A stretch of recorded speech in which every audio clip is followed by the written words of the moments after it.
don't even own a clarinet, so that's how drunk I was. Woo, let me tell you. I had so much fun. I've been sober probably 14 years, but I was sober 17 years before I decided to dedicate 10 more years to drinking. Damn it. I was in a motorcycle wreck, and it was '03. I thought, I'm older, nearly died. I thought all this while I was in the trauma center going, life is short, it could be really short. Plus, I landed on my head, which wasn't great. I've been riding motorcycles forever. And it just, unfortunately, a motorist did not see me that day and pulled out in front of me and threw me 80 feet down Franklin Road in a t-shirt. So I'll spare you that, those of you who are still eating, but, ooh, gross. And then the fun really started, didn't it, Bryce, after that? Oh my God. It's, in the trauma center is me, a young guy, Amish guy, boy that had been run over by a wagon. I knew I was in trouble when I heard that, so, but they did all kinds of crazy things to me in there in the name of medicine. But I can't go into great details, but buy the book later and I'll walk you through it. I'm trying to think of a clean version. I don't have one. But anyway, I'll spare you that. But glad to be here, to say the least. So I thought I'd get back to drinking. I'd never had wine. Oh, thank God so much. I never drank wine. It looked so good, And so I got into wine and started buying it and from all over the country. We had so much fun. Bryce would come over and we'd have wine tasting and writing days.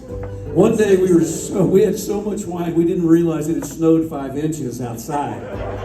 That's how much fun we were having. True story. Fortunately, Bryce had to go 12 miles an hour all the way back to north of Nashville, and he survived, and so did I. Yes. Glad to be here, everybody. This is so much fun being out here tonight. And I'm going to stick with Brooks and Dunn. It went so well the first time. Why stop now? All right. I was on the road one night. We were up in Chicago, and Ronnie, Brooks and Dunn were on tour with Reba. It was this big co-headline tour. And Ronnie came on the bus and said, "Man, if we could find a duet, I think we might keep this tour going one more year, So I thought, good idea. I got back home. A couple writers, Jennifer Kimball, I told them, we get a song written, I'll take it to Ronnie. And so that's what we did. She had this great idea. She's like, what if Reba goes into a bar and says, if you see him, let him know I'm thinking about him. We thought, that's good. What if Ronnie goes into a bar? What if Ronnie stumbles into a bar and says, if you see her, let her know I'm thinking about her. So we had the title, If You See Him, If You See Her. Any of y'all remember that song? It was a crazy moment because we had to go, and once we had the song, you have to go and you have to cut your version of it, which is what we were doing earlier today, Bryce. We were cutting demos over at Sony. Pat McGrath was the guitar player on the session. Pat's played on all kinds of sessions over the years.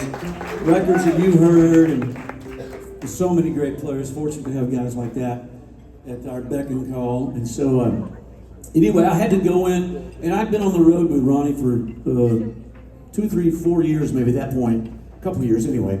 And I'd been singing with him on the road, making these work tapes. And I love Ronnie's voice. He's got that voice like nobody else. I'm a hard-working man. It's like you kind of know it's him when you hear him singing. So I thought, here's my chance to do my best Ronnie Dunn, because I'm going to pitch it to Ronnie Dunn. So we went in and we cut the record. We knew we had a good song. And we got this young girl, Sunny Russ. She did a killer Reba part. And then I had to take it to Ronnie and, play the song with me sounding like Ronnie. But the thing about it is, the song almost didn't happen because they were on different labels. And so once they realized they liked the song, they started kind of deciding who's going to get it. They were on different labels. It fell apart completely, and it wasn't going to be recorded. And I was, kind of crushed because I wrote it with them in mind. I thought it's going to be huge if they sing it, and they weren't. Anyway, Reba, another glass of wine maybe, she called back and said, I love this song, let's find a way to do it. So the only way they could figure out how to do it, they both had albums coming. So they decided Reba's album would be called If You See Him. Brooks and Dunn's record would be called If You See Her, and they released them on the same day. And Reba came in at 1, Brooks and Dunn came in at 2, and I got to keep my house.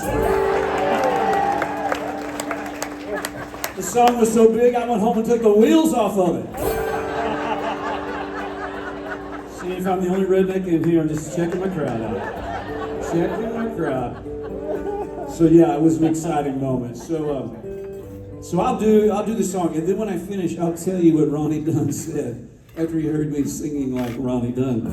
But use your imagination. It is a duet. Keep that in mind. All right. If you see her, tell her I'm doing fine.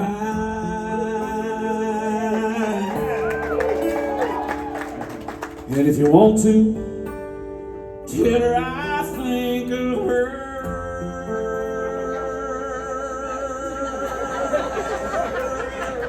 from time to time. Ask her if she ever wonders where we both went wrong. If you see her, oh, those ERs are so good for Ronnie. See her, oh, if you see her,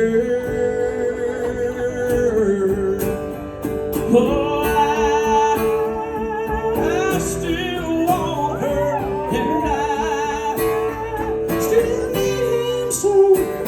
Oh, I don't know how we ever let you go.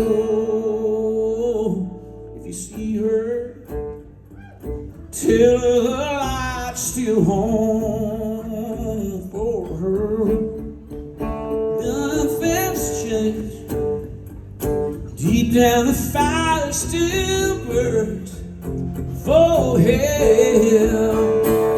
And even if it takes forever, say I'll still be here. If you see her, if you see her, my rhythm needs some work. I don't know what the hell. If you see her, if you see her, oh.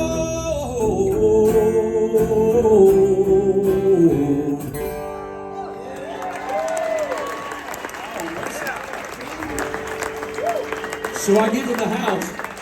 Ronnie's got it up on the flamethrowers. I mean, it's so loud. I can tell he's digging it. He loves it. And there I am sounding a lot like Ronnie, you know.